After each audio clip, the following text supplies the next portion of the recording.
Hi Peter, how are you? I'm doing very well. How are you doing? I'm doing great. So thank you very much for accepting my invitation and accepting to be on my show. Welcome. Very good to be on your show. So I've gone through your profile. I can see you're doing a lot of work. So I thought to tell about your work to my audience. Yeah, of course. So as a job, basically, I'm a platform developer. So we basically do .NET mostly with C Sharp as the language we use there. So basically build microservices for player management features. But my side gig, if you like, is basically I have a website, which is rogueplanetoid.com, and there I post like general posts, articles about events I attend, and I also have a podcast as well. So I've only got a few episodes because it's just launched, but there I talk about tech topics, Microsoft related stuff, that kind of thing. And my other website is tutorialer.com. So that's where I post like tutorials from things like Windows App SDK, and I also write workshops as well about topics like Blazor. You're from? Yes, I'm from the northeast of England in the UK. So I live in Gateshead and I work remotely, but my job is based in Newcastle, so it's just across the river from me, so it's not too far away. But yeah, it's good to live and work in the northeast. So you are a software developer and you post things which are related to software development.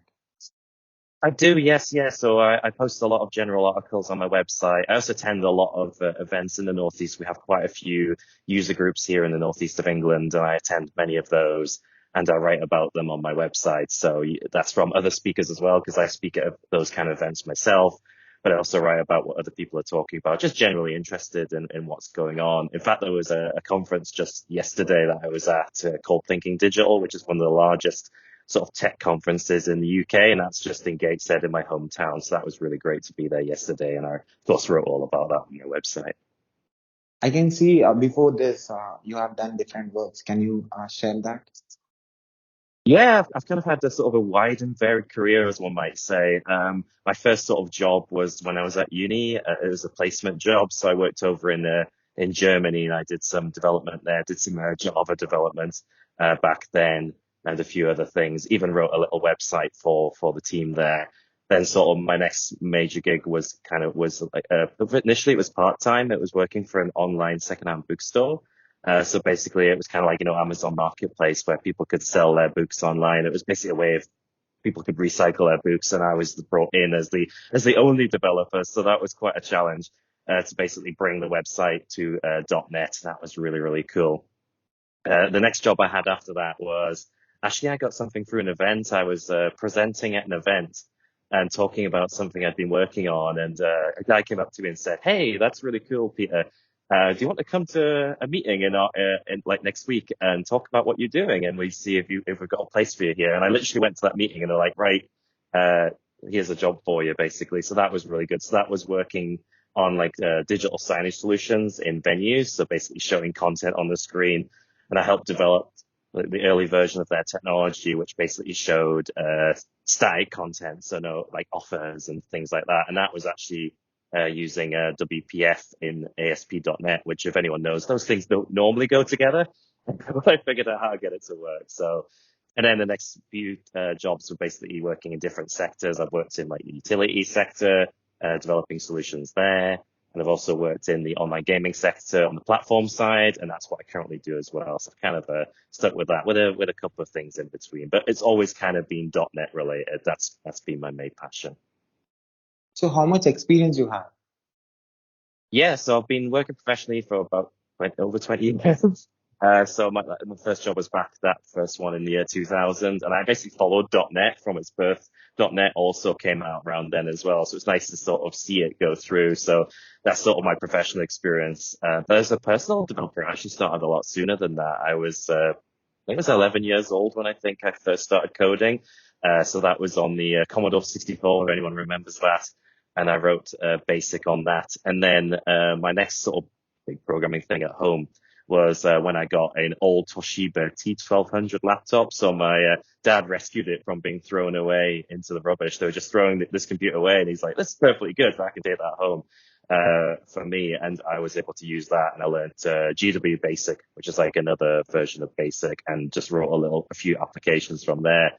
And then I kind of just grew up on from there, basically writing different kinds of things. I went on to Visual Basic because that made sense. Basic, I was like, I know this. So, and then I sort of worked my way along till eventually I switched to C Sharp. So yeah, it's got quite a fun journey, and it meant that the stuff that I learned at home ended up being the stuff that I did in a job. So I kind of self-taught a lot of the things that I do, and it was great to be able to turn something that was a passion and a hobby into a job as well, which was great. And you attend conferences, and you have a podcast. You participate in discussions as well. Yeah. So I've done lots of events. But basically, I've done talks about things I've worked on. I remember one particular talk was quite fun. I was doing some tutorials at the time, and one of them wasn't working properly. And I was like, "What's wrong with this? What's wrong with this example? I must have done something wrong." And it's like, "No, I'm not wrong. Windows was wrong. Something had happened in Windows that had been changed." And then, of course, I went straight online and said, "Hey, I found this problem," and they were like, "Wow, we didn't know about this." So I actually got a bug fix. It was just a small one, nothing to really shout about, but it was really cool to have that kind of relationship with Microsoft for a bit and see the bug go through testing. And it was about a month later, it actually ended up on people's computers, the fix. So I was really proud to have contributed back then to sort of, I didn't actually write the code, I didn't fix the problem myself, but I did sort of point it out. So that was quite cool. But just kind of generally talking about the stuff I'm interested in is really, really cool. I love doing talks. I've done loads of talks. I've done them on like WPF, which I've mentioned before. I've also done it on Windows Phone. If everyone knows Windows Phone, I was the big Windows Phone developer back in the day. And I talked about some of the stuff I worked on there. So yeah, I've talked about so much stuff and attended loads of talks as well. I mean, I've learned a lot from others as well. So it's great to be able to sort of give back and talk about stuff myself. So 20 years you have worked in Microsoft products and services. So how is that experience? Yeah, so basically I started with the .NET Alpha, Visual Studio .NET when it was first announced, when it first released, and I had a go at that. And I was like, oh, this is really interesting. And then just sort of went through from there. I was doing it for myself. I didn't really expect it to turn into a job. I wanted it to, but it was kind of one of those things where I was like, I just thought I'll give it a go. And then an opportunity came up to basically go into a company who were saying, we've got an older version of our website and we would like to be able to update it. And I was like, perfect, I can use .NET. I'd actually never done an ASP.NET website before. I just thought, I know enough about .NET, I could do this, and I was all right with it. But it was really great to sort of have that kind of challenge. I couldn't go to anyone else for help. I had to do it all myself, but it was a great learning process. And from there, I took my skills in web development to another company where I sort of honed those skills a lot better. So I've kind of done like web development professionally and done desktop development as a personal hobby. Often it's the other way around. So I kind of mix and match a little bit more recently. But yeah, throughout the 20 years, I've seen a big change. I've seen .NET go from this sort of proprietary thing that's to now where you can run it in your browser, you can run it in Linux, you can even run it on a mobile device. So it's kind of cool to see how far, and I knew it'd get there. I was always confident in .NET. I was like, yeah, why is no one choosing .NET? I was saying, and they were like, oh, because it doesn't work on this, that, and the other. All the things they say it didn't work on does now. So I was finally right in the end. And right now, what kind of projects you are involved in, and what are the technologies and tools that you are using? Yeah, so for work, it's the latest version of .NET. So most of our stuff for work is .NET 6, but we are doing .NET 7 as well. And we are obviously using C Sharp and the latest practices. So we're on Azure, so we use that as our solution, and it's mostly microservice based. So the stuff that I work for on the platform side is like the player management features and that sort of thing. So it's great to sort of leverage those modern .NET skills. I've seen older versions of .NET, obviously in earlier in my career, but it's nice to be on the cutting edge. And the company's very good about that. We'll definitely be using .NET 8 when that comes out, for example, and even considering things like Blazor and stuff like that, where that would be a good fit in the business. But for home, it's free reign. I can just use whatever I want. But it's nice to be able to use the latest technology at home and at work, which can be quite rare sometimes. So it's great to have like a sort of forward-looking company who's like, yeah, let's use this. If there's a good reason to use it, we will. And then I can do that myself at home or bring in some of the skills. In fact, at work, we had a learning at work week, and I did a workshop writing a Blazor game. So it was a Blazor emoji bingo game where you could basically play bingo, and that was to show everyone Blazor itself and also just have a bit of fun while we were doing it as well. So that was quite a fun game to write. And working for different industries, working for different businesses, solving problems and giving solutions for them in this technology career of yours till now. So how is that working for different things? Yeah, I mean, sometimes it would be surprising how a certain solution would apply later on. I remember when I developed that technology to basically show that content on screens, that was like a fun little thing that I had worked on myself just to play around with. And then when the opportunity came up at work, we did that and were able to deploy that as a real product. You know, we actually had that in real venues showing content, but it actually helped inspire an idea with my boss. My boss came up to me and said, "Can we do that with video?" And I was like, oh, we actually figured out that you could script Adobe After Effects. So we actually produced a video version of the same solution. I helped work on that as well. But it was like, it came to me and said, right, make this work in video. And I figured this out. He'd figured out the scripting side and just sort of left me to it. It was really great to sort of work out this whole pipeline where we could render videos, effectively broadcast quality video, kind of the stuff you see on sports and stuff, where it would show like the teams that were playing a particular sport in a venue that the venue was showing, and we just basically used the same idea and translated it to video, and it was amazing to see that technology sort of evolve, and then to have that same idea sort of come up again. There was a job I was in later where we kind of need to do a similar thing. It was like we were pitching different ideas, and one of them was, let's do content generation. I was like, I know how to do this. So so I produced like a proof of concept, which was a content generation system. We went with a different solution in the end, but it was nice to sort of leverage that same technology. And then I did a talk about it as well. Of course, I had to show it off. I was like, here's this technology. And everyone was like, these two things don't go together normally, because it was just one of those things that I'd worked out myself and just wanted to show off and say, you can totally do this, and you can still do it today in modern .NET. So yeah, I've kind of learned that certain things in certain jobs can actually apply to something completely different. I've seen the same solution I've come up with, a way of working or a way of coding that can then apply to a job and just bring something different, bring something that I've learned in a previous job. And in my current job, because it's in a similar sector as one I worked in previously, I can bring a lot of the knowledge I had from there as well. I mean, it's very different from what I'd done before, but it's kind of nice to see how portable skills can be. It doesn't matter. As long as it's .NET, I've pretty much been able to be okay. I've helped develop various different solutions for like pharmaceutical companies and all sorts of things, but all using those .NET skills that I built up over the years. So working for businesses which belongs to different category, it can be small or medium or bigger scale companies. Is it same to work for those levels? Yeah, that's a really good question. So in one of my jobs, I was the only developer. So it's nice to have someone to bounce ideas off. Luckily, the owner of the company was quite technical minded. He wasn't a developer himself. He kind of understood the domain. He knew what he wanted. Often clients don't know what they want. He always knew what he wanted. And he knew I could deliver. He said, Peter, here's this idea. Can you do this?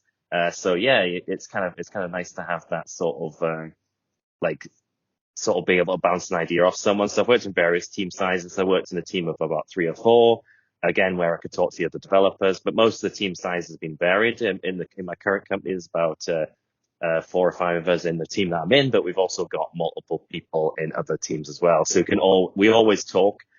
We have chats on Slack or on Google Meet, where we'll talk about the work that we're on, and anything if we're stuck with anything, that sort of thing, and help each other out.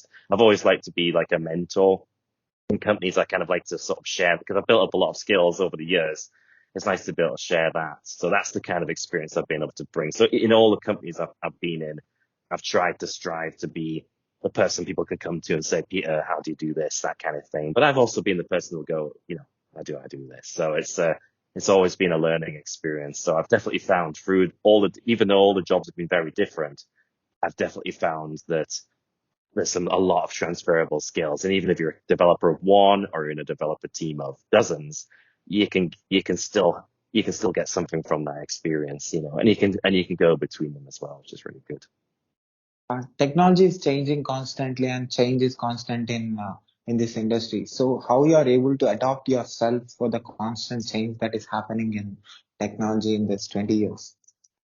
Yeah, that's a good point because that's the sort of the odd can be a downside sometimes of being in the sector for so long is you're used to the way things used to be, and .NET has changed a lot. A lot more has been added to it since I started out as a developer. But the best thing to do is to keep up, keep changing. Don't assume, it's like, I know .NET, there's no more for me to learn. It's not true. There's always something being added. I always learn something. I always think to myself, every week's a learning week. Even if you're a developer with as much experience as me, I'll still learn something new, or there's something different. Maybe there's a new way of doing things, a new working practice that, say, 20 years ago, we would have done something differently. Now we do a different way. And just being able to respond to that change. So I think the best advice for anyone is just to kind of go with the flow and also learn stuff, like take some time out, write examples. I did that with my tutorials. I would go, oh, I could use this feature, but I'll probably never have much use for it. But I'll write a tutorial about it. So I did. And then like a year or two or so down the line, I'd end up using that same feature. I wrote like an example about encryption. And so I'll probably use that at some point in the future. And then a couple of years down the line, it came up. I had to use some encryption, and it was very similar to what I'd done. And it was only because of that I had an understanding. I'd have to have took the time to learn it, but I'd already learned it back then when I thought it'd be useful to. So I think, yeah, take the time to write, do something small. And there's a bit of .NET you've never used before. Have a go at it. And then you never know when it might come in handy. I found that so many times where I've learned something and it's come up, and it's like, right, I can then leverage that. But then sometimes it's not, and I do need to learn it. So I'll do the same thing. I'll write a little example, play around with it, figure it out, and then I'll apply that to the work I do. And what are the resources from which you learn? And today you are providing the resources people to learn from you. Yeah, so initially it was quite difficult to find stuff back in the, before the millennium, if you like. It was very hard to find resources online. Search engines weren't really a thing. You could find stuff, but it was very, very difficult. And I thought beginners materials were kind of rare. They kind of would jump ahead. They would sort of go a little bit too deep too quickly, and it would make it a bit difficult. I even found it difficult to learn initially. So I just decided to write my own tutorials to teach myself, but also teach others who wanted to learn to code as well. So that's the kind of resource that's interesting. People published their code a lot back then, luckily, and still do. There wasn't things like GitHub, but there was places where you could get, source code from, so you could learn from that. But it's very rare to find sort of tutorials, and that's why I started writing them myself on my website. And I continue to write them from like the late 90s all the way up to now. I basically started with Visual Basic back then in 1997. And then to 2023, where I'm writing them about Windows App SDK. So they can be more different, but I'm applying the same rules, explaining, this is how to build this example step by step, just to get something going. The biggest satisfaction is getting something working for the first time. So I want to be able to bring that experience to everyone in a way that I did that for myself, weirdly, but I did see other people doing that too. And that's kind of how I learned initially. Resources are a lot easier to find these days, luckily. I had to use like MSDN on a disk back when I first started. Basically, it's hard to believe that you had to load the library on your computer and view it there, and you have to go through it all. But now you can search the Microsoft documentation, which is excellent. If you don't know how a particular feature works in .NET, you can just go to the documentation and you can find out. So it's a lot easier. But the main thing is basically just look for the resources that make sense to you as well. There's video tutorials out there now, and there's all sorts of things like that. So it's just basically finding what works for you, or even books. I learned from a lot of books originally as well. Would go through an example and type it out. Even back when I first started, I was using the manual. I'd refer to okay, what does this command do? So it's just, and you don't have to know it all. The key skill is knowing how to look up stuff. That's knowing it all is impossible. The biggest skill, I think, is just learning what to look for. And nowadays it's getting a bit easier. You've got things like ChatGPT and Bing Chat, where you can ask it a question. Fair enough, it might be a little bit inaccurate, but it gives you a starting point. Even if the code is slightly wrong that it produces, it gives you a starting point. Write a bit of code that does this. you can ask it that, and it'll produce something pretty close to what you want, but that's much closer than nothing. So that's where probably today it's probably a little bit easier to get going. Ask Bing Chat to write "Hello World" in C# and it will do it for you. Whereas back when I had to do it, I had to write it myself. So it's a little bit easier to get started now. So how much you know about Microsoft products or services since you're communicating with computers and machines from long time with different mediums, learning different technologies and tools, how it works, working on it on different applications which belongs to different industries. You said pharmaceutical and you said you worked for different applications. So communicating like this, knowing how things work, in order to make application run or work in different servers, how much you have understood about Microsoft products and services in whole and how they are Yeah, thinking. yeah, of course. Yeah, so for Microsoft stuff, it's one of those things. I think many people consider me like an expert on Microsoft stuff. I guess I kind of locally known for that in the Northeast. It's just always been my passion to sort of have some expertise in it. But you don't have, as I said, you don't have to know it all. You just have to know a little bit to get started, and then find the pieces that you don't know. But generally, I like to have a good understanding of how it works. I like to sort of dive deep into something. I want to know about Blazor. I'll write an example and play around with it, see what it does, and how that applies to stuff I've learned previously. Basically, it's just that natural progression, I think, is how that works. But yeah, just having a play around with it. Have a look at Windows, see what's in there. Have a look at .NET, see what's in there. It's just like investigating it. Back a few years ago, when I was a Windows Phone developer, I wrote an application which was part of it was one of the first apps on the server. So basically, they had an early access program with 1,000 apps, and I had two of them. So I was one of the first developers on Windows Phone, and that application was part of a service called Zune. If anyone knows Zune, they may have known it from Guardians of the Galaxy more than anything else, because it's been featured in the last two movies. But basically, that's a music player that Microsoft produced that unfortunately didn't succeed. But what it did launch was a social service. You could see what your friends were listening to if your friends had Zunes. And this service, you could see on it in a browser, so you could see it on the web, but you couldn't see it on the phone. So I basically wrote an app that allowed you to surface that information, or I assumed it did because the phone hadn't came out at the point. I thought, I'll do this app, but Microsoft will do it anyway. Turns out Microsoft never did it. So I basically produced this app, and basically what I did is I figured out more and more about how their service works. So I used that kind of, how does this actually work? So I really took a close look at the service and what it was doing. And I was able to add all sorts of features to this application I never would have thought of. I just thought I wanted to make it as rich as possible. So in the end, it was able to play the music. So, you've got Spotify, you can play Spotify music. If you had their equivalent music players, you could listen to the music through the app itself. So you could go to your friends, look them up, see what the latest album that they had, and you could play it inside the app, the full track. And I was really proud of that. That was just from figuring stuff out, seeing how that service worked. And that was one of those applications that was relatively popular on that platform. But that's all it is. It's basically just a curiosity about how things work, and, just sort of diving deep into how these sort of things work. I wanted to learn basics, so I studied the manual. I wanted to learn VB, so I just, wrote my tutorials in C#. I just kind of transitioned to that because Windows Phone needed C#, so that's the reason why I switched to C# at the time. So it's various ways you can learn it, but it's impossible to learn it all. No one knows it all. If they do, then they're a genius, right? But if you know enough, you know enough, and you've got a basis on which you can form an understanding. That's the most important thing. And with Microsoft products, they're very sort of similar, .NET, Blazor is very similar to ASP.NET. So I was all able to reuse my skills. So if you're an ASP.NET developer, Blazor will be probably pretty easy for you to pick up. But even if not, Blazor is pretty easy to pick up, and then you can pick up ASP.NET. So it's a lot easier to get started now. You don't have to dive deep into the technology as much as you used to, because a lot of it is there for you already. A lot of the difficult stuff you like is taken care of.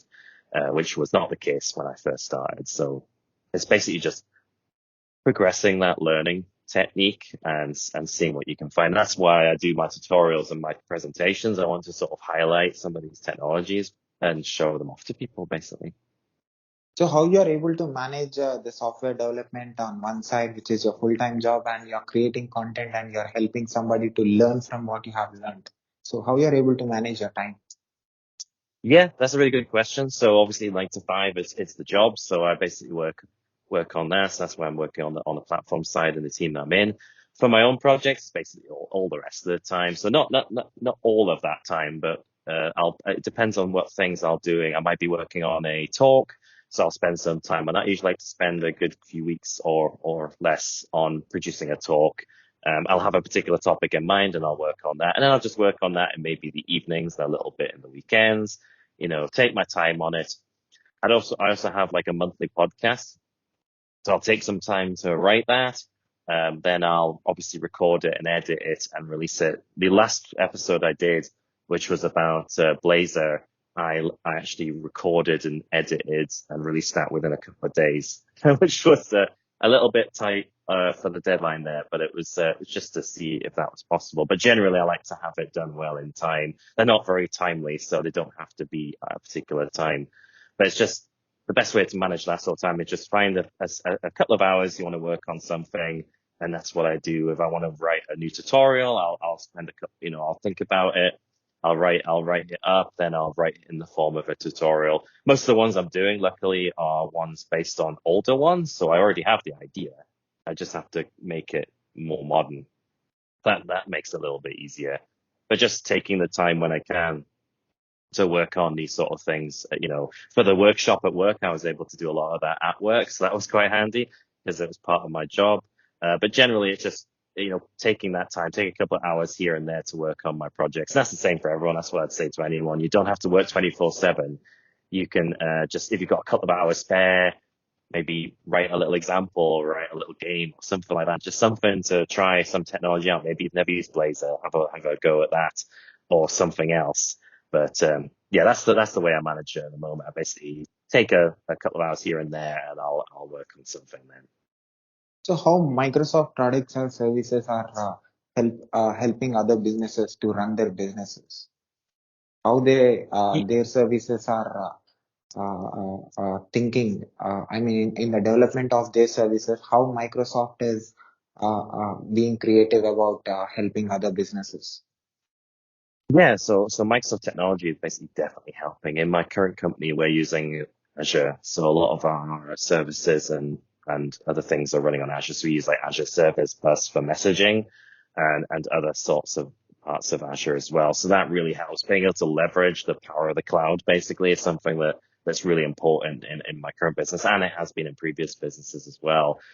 Basically, the technology is coming with us. If you need something in .NET, it's there for you. It's pretty much got full coverage of everything that a developer would generally need.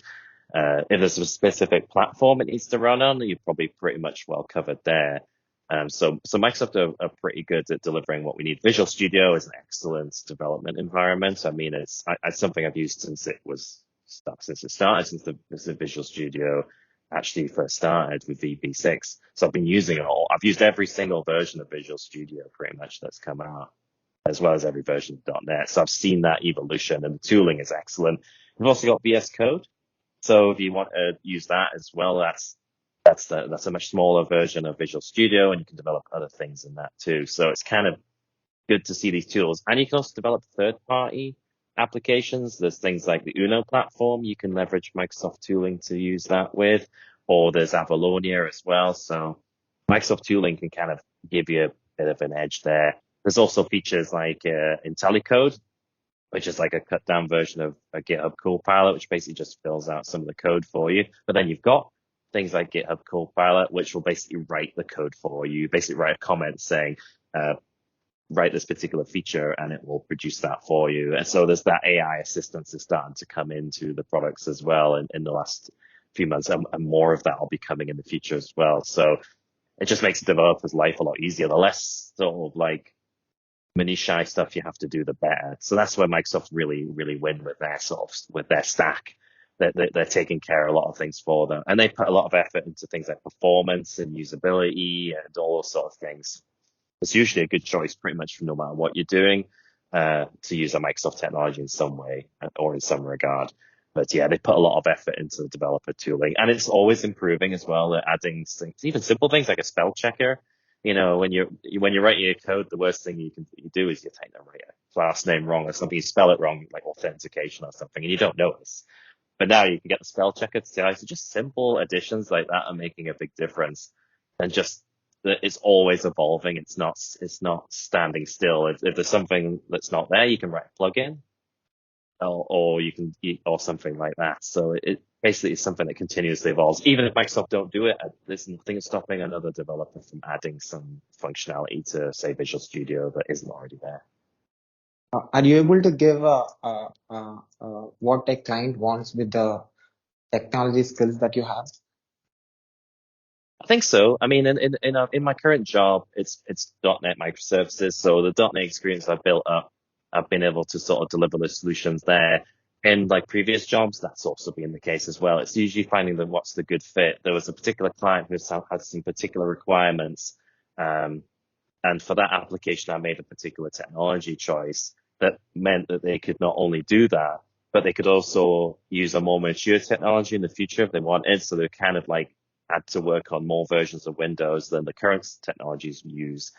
But because of the flexibility of the way I had written it, that meant that they could, progress to the next version of that technology and allow them to target a much broader base once they made that change. So that's the kind of approach you can sort of take to software development there. So what do you think that happened in your technology career that really made you become so very potential and be in the place where you are today? It's taking opportunities. I think, it's just like, you never know when an opportunity might come up. So basically like for my placement year, I wasn't sure about what to do. When there's so many choices, who do I work for? And I just got phoned up and it was a company in Germany and they said, do you want to work in Germany? I was like, yeah, why not? It'll be a bit of a challenge. And I worked over there and, for the job that I got by chance, that was when I was at a talk. So I was doing a talk about it and, someone approached me. So if I'd never done that talk, I never would have got that job. If somebody just says, do you want to do this thing? Just take that opportunity because you never know where these things might lead you. A small change could lead to like a big outcome. You never know what that thing might be. You could decide to go to a conference, and from that conference, you might learn something. You might meet someone that ends up, being so. I've met and spoken to people earlier in my career that ended up being in, more important positions later on, and I was able to. That gave me an in there as well. I said, I remember you from years ago. So it's kind of like making those connections as well as I think is getting yourself out there. I tend to attend many events in the Northeast. I speak to a lot of people. I speak to a lot of people who are earlier in their journey in their career, and it's nice to see people that I've spoken to like before come through and do other things because they've taken those opportunities. They may not come up very often, but when they do, grab them when they turn up because that's been a key thing that's shaped my career. And just doing stuff for fun. A lot of the stuff I did just for fun. I wrote one of my games. I wrote just for fun. It was like a dartboard. And I thought that'll be fun. And I was like, what use is that going to be in a job? I'm not going to be writing games in a job. But then with a particular client, with the application I was writing for them, they needed an experience where the UI needs to be a little bit different. And part of that UI was based on that dartboard. So the dartboard's got the numbers around the outside. And basically I used that same algorithm, the same code to generate the UI element they needed. And I was like, I knew I need something like that and I already have it. And I just did it for fun and I was able to apply it to work. So many of the stuff that I did just as a hobby, like writing my own app, writing that Windows Phone app, I just wanted to write a Windows Phone app. But from that, I got a job as a Windows Phone developer, and then that changed to being a web developer, and that was a full-time job in the end. I got from just writing an app on my own. Didn't get any money from the app itself. It was just for the sheer fun of it, just to learn how to write an application and have an application out there. And I was able to get a job from there. So nowadays you could have like a GitHub repository. You might write some code because that probably has a lot more value than a CV. If you've got a really good GitHub repository with loads of examples and an employer sees that, they see that you've done a bit of Blazor, you've done a bit of .NET, you've done a bit of this, bit of that, that can add a lot. That mostly the things I've done in my spare time have added more value than some of the things I've done at work in future jobs. Sometimes, not every time, but you never know when something you've done for fun will come in handy at work. And that's the way to do it. I think just do stuff which leads to more opportunities and then take the opportunities when they come up. So the day you started learning technology and working for technology after completion of your studies, comparing that day with today, so what is the difference and where you have came, how much distance you have traveled? Yeah, so the opportunities have been a lot greater now than they were back then. Back when I graduated, it was very hard to find .NET jobs. I wasn't really doing .NET much at the time, and nor was anyone else. But within a couple of years, they were, but they were very rare in my part of the country. But now that's completely opposite. I know dozens of companies in the northeast of England who use .NET. If I've been able to get to the job that I'm in, but I know many other .NET developers. Used to not be any other .NET developers. I would speak to other developers and they'd use other technologies. But now that's not the case. We even have like a dedicated .NET user group in the Northeast called Hayton.net. We also have a long-term user group called AnyBytes that's been going for a long time, and I've presented there too. So .NET has a really strong heart in the northeast of England, but back when I graduated, that wasn't the case. There was a few big companies, but they required a lot more experience generally. But it's kind of nice to see how the sort of the northeast of England has changed, and the UK in general. There's a lot more .NET jobs out now. Obviously, as .NET has matured and also become open source, it's got a lot more popular. Some startups may use it. Bigger companies are obviously using it. So that tends to be the big difference I've seen. The actual like learning experience is the same if you're doing it on your own. So you kind of learning on your own is basically the same. It's just easier to access that information, like I said before. But that's the biggest difference I've seen. How far has it taken me is a good question as well, because it took me to Seattle. Weirdly, I went to the Microsoft Build conference back in 2012. It was something I had seen online. I'd watched the conference itself and always wanted to go. And as a student, I was wanting to. I'd obviously graduated, but I'd had my student loan, which was a lot less than it is now. And I'd saved up the money to pay it off. And I saw Microsoft Build come up, and I thought, well, I can either pay off my student loan or I can go to Build. So obviously, I chose the sensible choice. I went to Build. It took me a few more years to pay the loan off, but going to Build was absolutely incredible. I'd never been to the United States before. I still haven't been since. I've only been the once. And I traveled all the way to Seattle. I hadn't flown long haul. It was the longest flight I'd flown before then was like 3 or 4 hours. So it was 9 hours. So I'd never been on a 747. It was amazing. I just went over there, did the tourist thing, did the Space Needle, all that kind of stuff. I didn't really do much research. I just went for the Space Needle because that's what I knew was there. And people were telling me, oh, why didn't you go here? Why didn't you go there? Someone told me to go to the Boeing factory, which I did as well while I was there. But whilst there, I obviously attended the sessions in person. It was absolutely incredible. I mean, being at Build in person was a world away from watching it online. You got to actually speak to the Microsoft developers themselves, speak to the people that I'd only known online. And it was amazing to sort of have those one-to-one conversations and speak to people. It was also like very honest as well. You had developers giving their real honest opinions about the state of play back in 2012. And that was really unexpected. It was fascinating to hear that sort of experience. That was when Windows 8 came out.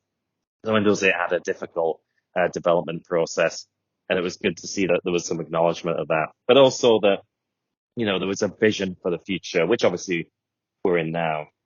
But at the time, there was they weren't sure which direction to go in.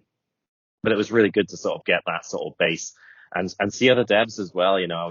I was queuing up for the keynote and speaking to other people, and it was just really amazing to have that experience. And if it hadn't been for the opportunities I'd taken previously, I wouldn't have done that. And it was just really, really valuable going over there. I want to do it again. I've been doing the online builds the past few years. But hopefully I'll get a chance to go to Build again. I mean, if you can afford to go, do it. If anyone's out there thinking, should I go to Microsoft Build? Absolutely. Because it really accelerated my trajectory. It made me a lot more confident because I had to basically go out there on my own.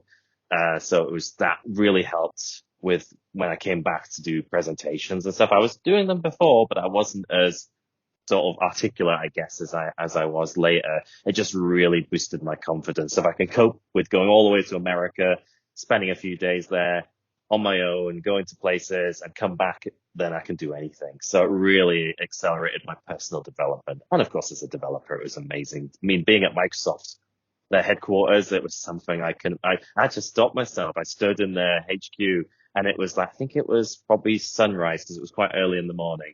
And I just looked at it and thought, I'm at Microsoft's headquarters. I cannot believe this. It was like one of those moments where you just had to stand and take it in for a minute, and was like, people who know me would be like, oh, you must have thought that was amazing. And yeah, I did. It was absolutely incredible. Just that one moment just made me realize I'm here.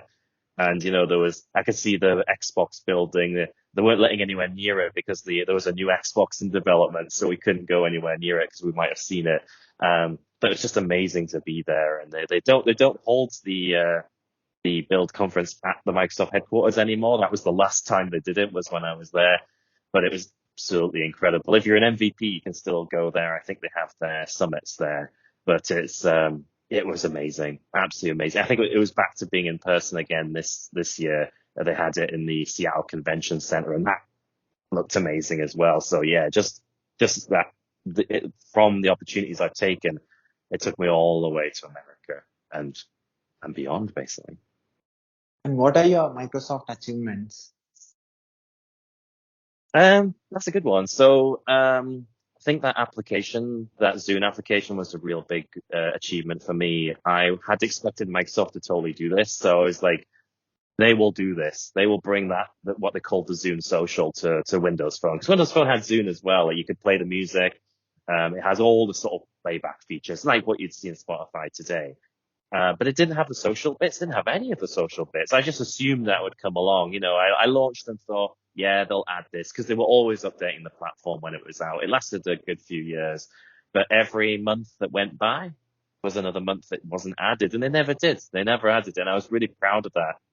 And I know Microsoft had some awareness I was doing that, because they'll always let the app get through the store, because it was like one of those things where it used some things of the Zune service that they didn't publicize, but they would make sure the app got through. So I'm sure there was somebody in Microsoft's, championing that application, because it was great to be able to have something like that. It's a key Microsoft feature developed by a developer who isn't from Microsoft, and just have that facility. And I remember somebody mentioned it a couple of years back, and they said, they helped out with the video. They let me use their Zune card, as they called them. That was like a gamer tag. If you're familiar with a gamer tag on Xbox, it's the same sort of thing.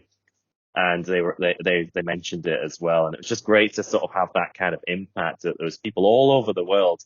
I had people from different countries, from India, from Poland, and all countries all over the world downloading my app. I got over 333,000 downloads over its lifespan. People were still downloading it when they turned the service off.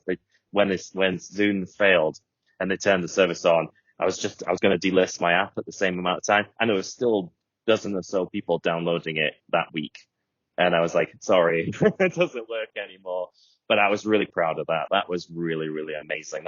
That's definitely one of the highlights. But just generally being like supportive of .NET. I love the fact that as a .NET developer, that's perceived differently now. It used to be very proprietary, but now it's so open, and it can be in the browser, it can be on Linux, and all those sort of things. So being a .NET developer now is really great to be able to talk about. And there's so many talks about them, not just my own, but others as well. So I think it's great to see how far .NET's come in all that time. And that's my job, basically, I think, is to share my passion for software development and encourage other people to do it too. I know my tutorials have been used by like a university. I saw a lot of referral traffic from a university, so they were clearly using my materials absolutely fine. I also saw someone on YouTube produce video versions of some of my older tutorials. That was amazing. I was like, that's what I want. I wanted people to learn from my materials and pass them on to others. I've had my workshops help colleagues at work learn C sharp. I wrote a C sharp workshop and I had a couple of colleagues learn that from myself. That was their first experience of C sharp was my workshop. And some of them have gone on to do more development things or various other things from that. It's just kind of amazing to think that something that I wrote is someone's first experience of programming potentially. There's dozens of people all over the world, I'm sure. Maybe someone watching this right now who I've helped. I don't even know them. I might never know them, but it's amazing to think that I've helped inspire them on their developer journey. And that's my main aim. That's the point of everything I do is to sort of share, learn as well, because I'm always learning and just inspire those developers like myself. If I'd had that when I was at uni, when I was a graduate, don't know where I'd be now, but I'm pretty proud of where I am now, to be honest. I am where I am because of the opportunities I've taken and the road that I've done. I wouldn't change it for the world. It's great to see that I am that inspiration potentially to someone out there. Even if it's just one person, if I inspire one person to take up .NET or check out something or use Blazor or just play around with some technology, then that's pretty cool. And if this video reaches the Seattle and Microsoft, what words or what thoughts, what ideas, or what suggestions you want to give them? That's a very good one. Yeah, it's kind of a good opportunity to say something. Yeah, just to say you should be proud of the work you do. Anyone at Microsoft, who's a developer who's working on the teams and they're building the products, whether it's Visual Studio or even something like Word or Excel, millions of people around the world are using our products. I'm always proud of the Microsoft products, the successful products like Xbox. I've got an Xbox, played my games on that. But I'm also proud of the failures as well. Microsoft tried really hard. Zune was a great idea. It was a really good music player for the time, but the era of the music player pretty much disappeared soon afterwards. Everybody struggled in that sector when the smartphone revolution happened. So Microsoft gave the smartphone revolution another go, and they just weren't able to succeed. And I was probably more disappointed than anyone. I was a Windows Phone person through and through. So I'm just proud that Microsoft gave it a go. A lot of companies wouldn't even bother. Why even bring out a phone? You've got Apple doing it. You've got Google doing it with Android. Why even bother? But they did. Because it was worth a go. You never know when something might be a success. Xbox struggled. It's hard to believe that now. Xbox was almost one of those failures. Xbox was was one of those things you would say, oh, remember that games console Microsoft had? And it's a massive part of their business now. You just never know what might be successful. And that's the kind of thing I'd like to say is I'm just proud of the work that Microsoft does. And, more people should use their stuff. There should be more people using .NET. There should be more people doing anything really in regards to Microsoft products. Give it a go, even if it's not for you, give it a try. And then you'll find out, don't just assume. That's the main thing. But yeah, it's just good to have. I wouldn't have got into programming at all if it wasn't for Microsoft. My very first experience was a basic license from Microsoft. Microsoft products have been in my sort of entire experience, and yeah, it's just amazing to see the products that have come out there and to have gone myself to see where many of these products came from. There was stuff in development there that came out years later, and I was right next to it at one point and didn't even know it. So it's kind of cool to see how far reaching, something from Seattle has reached someone like me in Gateshead in the northeast of England is absolutely incredible. And then for me to be able to talk about it here because of that is amazing too. And at last, what is your observation about my work? Have you seen any videos of mine on YouTube? I have, yes. It's great. I've seen you interview many people from Microsoft, so it's really great. It's kind of cool to see someone like yourself sort of interviewing various tech people. I've recognized many of the people that you've spoken to. So yeah, it's wonderful to have a project like this where you can interview many people in the tech sector, many people I look up to as well. So it's kind of nice to be on the same level as them. I'm just a dev from Gateshead, right? But it's really, really good to see the kind of people you've been speaking to, and to be on the same channel as them is absolutely wonderful. And yeah, no, I'm really, really pleased with the work you do. It's, as a content creator myself, I can kind of see the amazing work you put into all your videos. It's absolutely incredible the people you've had and the stories they've had to tell as well have been fascinating as well. There's even people I knew of who I learned more about from your video. So yeah, really, really great job. It's an excellent channel. And yeah, you've talked to so many people I wish I could speak to as well. So yeah, really, really brilliant. I did masters in software engineering, also bachelors in computer science and engineering. Right now, I'm doing some DevOps engineering projects. So, how this experience talking with experts like you who are in the industry from long time, who solve different problems, who are handled, who was involved in different projects, belongs to different industries, and who are from different parts of the world. Me talking with experts like you, what I'm going to learn, how this experience I'm going to put in my career in coming days. Brilliant. Yeah, that's brilliant. Glad I'm forming a part of your career as well. How this experience is going to be helpful, this communication with different experts in the world. Yeah, I think it's good to sort of be able to talk to more people, I think, isn't it? Because you get a much broader sort of sense of what's going on in the community in general. That's what all of the events I tend to go to are like. We have like bigger events, like we have a developer down in Reading, which is Microsoft's UK base.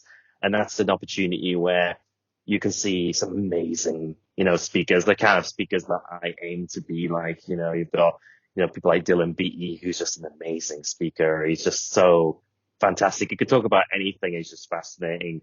And you've got various other speakers. You've got people like Jamie Taylor as well, who's a podcaster as well. He does some amazing work. Who also speaks to a lot of people in the Microsoft stack as well. So it's just nice to have that sort of opportunity to sort of speak to all of these people. And it's an enviable position you've got, where you've been able to speak to these amazing people in my sector and learn about their experiences and allow that to add to your own as well. Can you share your web links with my podcast listeners so that they can follow you and can learn from you? Yes, of course. Yes. So my website is rogueplanetoid.com, and that's where I post my articles and my podcast as well. And I do a few posts there as well. I've got my learning website, which is tutorialer.com, and that's where you can get workshops and tutorials. I've got some mini talks as well. On my other website, I basically post like articles of events I've been to. So I also do talks at many of those events as well. So basically, if there's an event out there in the Northeast, I've probably been to it as well. So that's the kind of stuff I write about. But yeah, and you can find me on social media. I'm Rogue Planetoid pretty much everywhere. So I'm Rogue Planetoid on Twitter. You can find me there as well. And I'm also on Instagram. I haven't posted much there, but I've got my like promos for my podcast there. So if you want to get a little bit of a gist of what my podcast is like, you can find me on Instagram as well. But yeah, if you see Rogue Planetoid, that's probably me. So I'll put your web links in the description of this video on YouTube, also on the screen, also on my website. People who finds my website can able to see the links and can able to see the work that you're doing and can learn from you and develop their skills. Excellent. Yeah, it'd be good to see that. Can I put this video on my YouTube channel, podcast, website, internet, social media as well as with your permission? Yeah, absolutely. Yeah. Yeah, I could do that. No problem. Thank you again, Bill, for giving me opportunity to interview you for my channels and telling something about you and some of your experiences, and let me ask you a few questions. No, it was a pleasure. Really glad to be part of your channel. Thank you very much. Thank you, sir, again. Thank you.